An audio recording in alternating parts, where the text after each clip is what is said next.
প্রশ্ন হচ্ছে যে এই ভাতাটা কিসের পারপাসে, অধিকার কি, টাকাটা আসবে কোত্থেকে, কিসের আধারে দিতে পারছেন উনি ভাতা, আর কতদিন দেবেন? তারা তো চাকরি পেয়েছেন সারা জীবনের জন্য, 30 বছর 35 বছর চাকরি করবেন, ততদিন কি ভাতা থাকবে? নাকি মমতা ব্যানার্জি যতদিন থাকবেন ততদিন ভাতা থাকবে? আর যারা টিচার তারা কি দোষ করলেন? তারাও তো পড়াশোনা করে, তারা ভালো স্টুডেন্ট, বেশি পড়াশোনা করেছেন তাই টিচার হয়েছেন, তাদেরকে কেন ভাতা দেওয়া হচ্ছে না, সাজা দেওয়া হচ্ছে? এই প্রশ্নের উত্তর কে দেবে? আচ্ছা, বোলপুরে দুষ্কৃতীদের আক্রমণে গুরুতর আহত এবিভিপি দক্ষিণবঙ্গের রাজ্য সম্পাদক অনিরুদ্ধ সরকার। দেখুন, হিংসার পরিবেশ সারা পশ্চিমবাংলায় শুরু হয়ে গেছে, আর আইন শৃঙ্খলা বলে কিছু নাই। যারা এই ধরনের সমাজবিরোধী দুষ্কৃতি, তাদের মনে ভয় বলে কিছু নেই, কারণ সরকার নিজেকে বাঁচাতে ব্যস্ত, সমাজকে কে বাঁচাবে? সিন্ধু চুক্তি স্থগিত হলে কতটা চাপ সৃষ্টি হবে পাকিস্তানের উপর? সরকার যেটা করছে, এই ধরনের ডিপ্লোমেসি বা যে দেশ বেয়াড়া হয় তাকে আর টাইট দেওয়ার জন্য কিছু রাস্তা আছে। প্রথম এইরকম তাদের সঙ্গে সম্পর্ক ছেদ করা, তাদেরকে ভাতে মারা, এবং দেখিয়ে দেওয়া যে আমরা সহজে কিছু ছাড়বো না।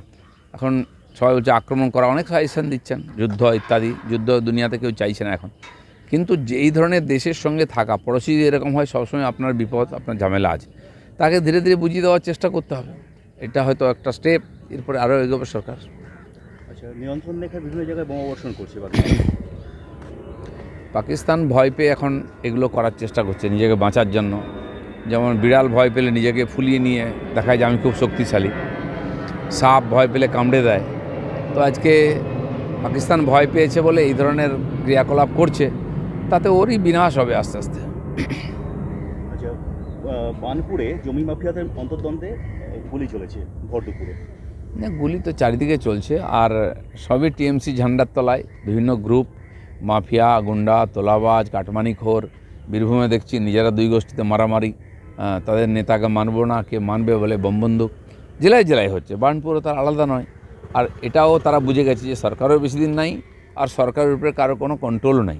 কেন, যতটা পারো লুটে পুটে নাও, কামিয়ে নাও, যতদিন চলে তারপরে দেখা যাবে। আচ্ছা, ওয়াকফ সংশোধনী সম্পর্কে কেন্দ্রীয় সরকার হলফনামা দিয়েছে যে সরকারের কোনো ইচ্ছে নেই যে ধর্মীয় স্বাধীনতায় হস্তক্ষেপ করে। না, প্রশ্নই নেই, ধর্মীয় স্বাধীনতা হস্তক্ষেপ করার কোনো প্রশ্ন নেই, সংবিধানেও সে অধিকার দেয়নি, আর মোদী সরকার সেটা করছেও না। ওয়াকফ প্রপার্টির নাম করে বা বোর্ডের নাম করে যে ধরনের লুটপাট আর দুর্নীতি চলছে, সেটা বন্ধ করার দরকার। আর যে উদ্দেশ্যে ওয়াকফ সম্পত্তি গরিব মুসলমান সমাজকে সাহায্য করার জন্য, সেটা যাতে সাহায্যটা ওরা পান, তাদের কাছে সেই সাহায্য পৌঁছে, সেই সমাজের যাতে উন্নতি হয়, সেই জন্য তার মধ্যে কিছু সংস্কার করা হয়েছে। বাকি যে কাজের উদ্দেশ্যে সেটা যাতে ভালো করা হয়, সেই জন্য সেটা হবেই। তা নাহলে এত প্রপার্টি দেখা যাচ্ছে 2014 সাল অবধি না কত ছিল, যা তার চেয়ে ডবল বেড়েছে এই কবছরে। এই আসছে কোত্থেকে প্রপার্টি? এ তো পাকিস্তান বাংলাদেশ থেকে আসছে না, ভারতবর্ষের প্রপার্টিকে নিজের নামে করে নিচ্ছে। এটা খুবই অনৈতিক, এবং সমস্ত মুসলিম সমাজের নেতারা, কিছু রাজনৈতিক নেতা মিলে সেই প্রপার্টিকে ভোগ করছে, তার কোনো মা বাপ নেই।